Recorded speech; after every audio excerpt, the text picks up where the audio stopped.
Hi, in this lecture, we will be discussing about energy balance. So energy is the capacity to do work. Now, we have several forms of energy. We have kinetic energy, potential energy, and the internal energy. So in here are the diagrammatic examples of your different types of energy. So you have potential energy, the energy relative to the position. Then you have the kinetic energy, the energy related to motion. And then you have your other forms of energy, light energy that drives the photosynthetic reaction.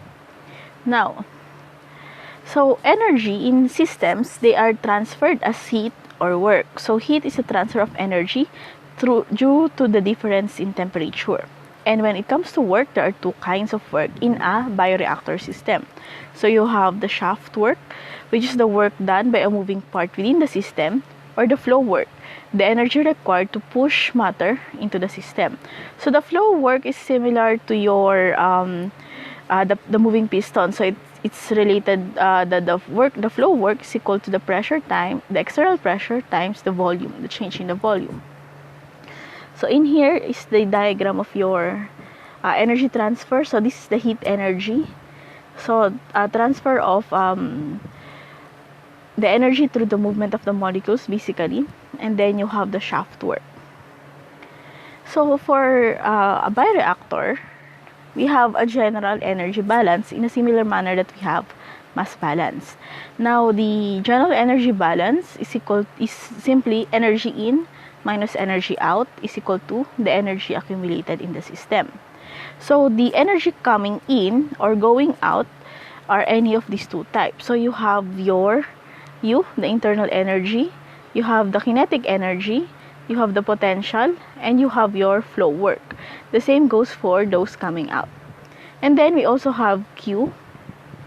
Here, Q is signified by the heat generated or absorbed by your bioreactor system during its operation. But usually it's minus Q, so it's technically a heat generation. And then you have the shaft work. So if your bioreactor has impellers and there's constant mixing involved, so you are inputting energy in your reactor through the shaft or through the movement of your impellers. So usually for the bioreactor system, we do not have kinetic and potential energy. So it's generally negligible. So you are left with the mass coming in times H. So H is your enthalpy. So this is from U plus PV, which is your enthalpy. So mass times enthalpy in minus mass times enthalpy out minus Q, again, the heat generation in the system, and the shaft work, if there is any shaft work, is equal to delta E, which is the energy accumulation. So the heat of reaction, or how do we calculate for the H, the enthalpy? So the heat of reaction for a bioprocess with biomass production, we have the molar heat of combustion at the standard condition is equal to negative Q gamma XC, where Q is the heat evolved per mole of available electron transferred to oxygen during combustion. So this is for your aerobic reaction. And this is gamma, the degree of reduction relative to nitrogen gas, and 2. And 2 here, if you have a degree of reduction relative to nitrogen gas, that means the value for any nitrogen atoms in your molecule for a specific species is equal to 0. And then you have XC, which is the number of carbon atoms in your molecular formula. So for a fully aerobic metabolism, there are different treatments in doing heat balance or energy balance in a fully aerobic reaction or bioprocess as compared to those to the anaerobic bioprocess. So for a fully aerobic bioprocess, you have an aerobic metabolism. The total heat of reaction, that is all of the number of moles of each species times its molar heat, the molar heat of combustion delta H as C.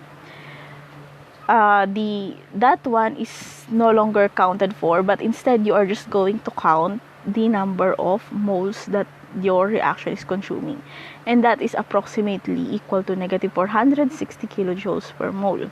So basically, if you have a fully aerobic system, the delta H reaction in your general equation, so for here This is actually the delta H reaction. Now, the value here, this whole term is actually you will equate that as negative 460 kilojoules times the number of moles of oxygen consumed. So that's the whole thing about the delta H reaction. Now, if you have anaerobic respiration, oxygen is not the principal electron respirator. You need to calculate the delta H reaction through getting the each of the species participating in the reaction, so multiplying the moles times your HC. So substrate minus your products. So you have that. Now, so if you have a steady state system, the accumulation is 0. So you have this modified steady state mass balance equation. So you need to get the the heat of reaction, the enthalpy of the whole reaction, the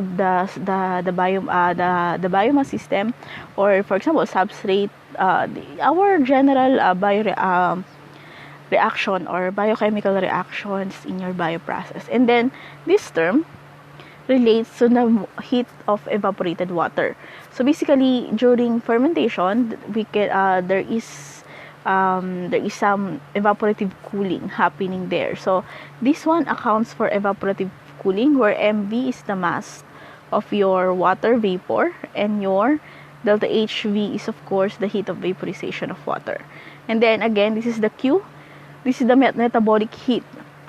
So an organism, when it do its metabolism, heat is usually evolved. So the accumulated heat in the system, that is your Q. So this is the term for the heat in the system.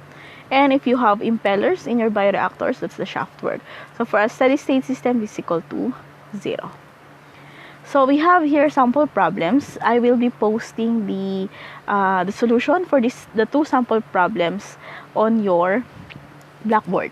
So here is an aerobic fermentation, and this one, although it's supposed to be a seat work, but I'll give you a different set of seat work.